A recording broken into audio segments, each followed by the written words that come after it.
Good morning and happy weekend. It is Saturday, and here we are to gather God's good stuff for us that is free and available, a gift from God every single day if we choose to so go out and receive God's good stuff. So here we are in Song of Songs, chapter 2, verses 1 to 2. I do hope that being in Song of Solomon, a book that we don't visit too often as people in church together. We don't hear many sermons on it or perhaps Sunday school lessons taught on it. I hope it's inspired you to read the Song of Solomon. It is quite a good, interesting book, lots to ponder and seeing how the images relate to us in our relationship with God or the church's relationship in the world. Lots to glean in there, but we are just simply in chapter 2, verses 1 and 2. So hear these words in Song of Songs in RSV translation.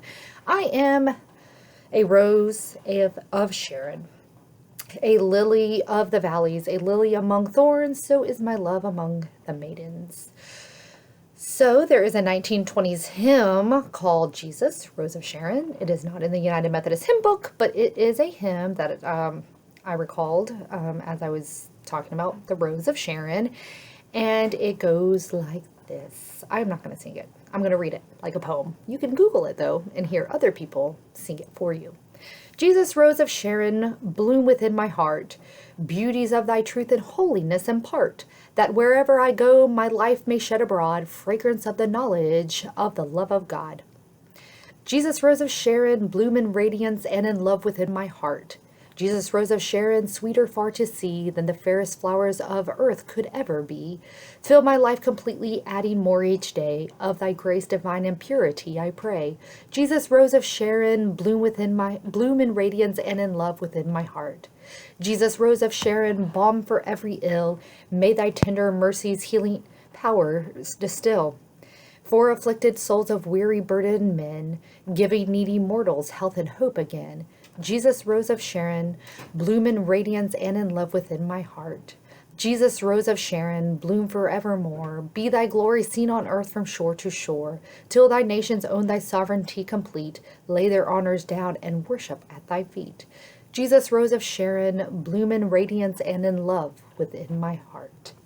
So there is a lot of good stuff to glean, and I know I read that pretty quickly, but there's a lot of good stuff within those words of that hymn. Hymns were meant to teach us our beliefs and our theology. They were supposed to be recalled an easy way to a mnemonic device to recall what we do believe and reinforce what we believe, especially during difficult times. And there's a lot in that hymn that's just good, as well as a lot of good stuff to glean from just these 2 verses in Song of Songs, chapter 2. But here's what my takeaway from the hymn, this song, I took when reading this hymn and the verses we have from Song of Songs 2.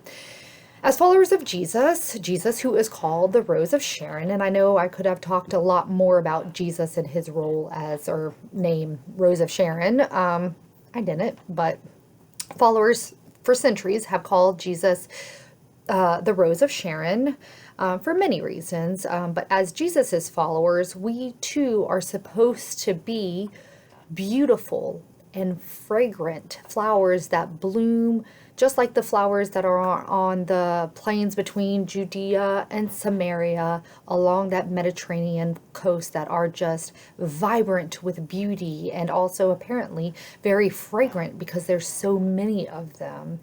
Wherever we are in life, we are called to bloom. Bloom where you are planted. Have you heard that phrase before? My mom, we're in her home in Texas now. She has a little placard that hangs in her kitchen that says, "Bloom where we are planted. Bloom where you are planted." And as we travel from post to post to post to post all over the world as a military family, this placard must have been given to us when I was just a really young child, because I remember it hanging in every single house. Bloom where you are planted. Bloom where you are planted. Wherever we are called in life as followers of Jesus, this is especially true. We are called to bloom where we are planted. Jesus bloomed where he was planted in his world at his time. Jesus was perfect, yes, but he was a perfect person coming into an imperfect world, not waiting. Jesus didn't wait to bloom or share the good news of our God and God's great love for the whole world until every person, every situation, every circumstance was actually picture perfect. No, Jesus bloomed anyways. Jesus bloomed among and in a thorny world, like we talked about yesterday. And we too, as Jesus's followers, we need to bloom where we are planted. We need to bloom and to share the good news of our Savior who meets us where we are, because not only is Jesus beautiful and fragrant, but Jesus is everywhere.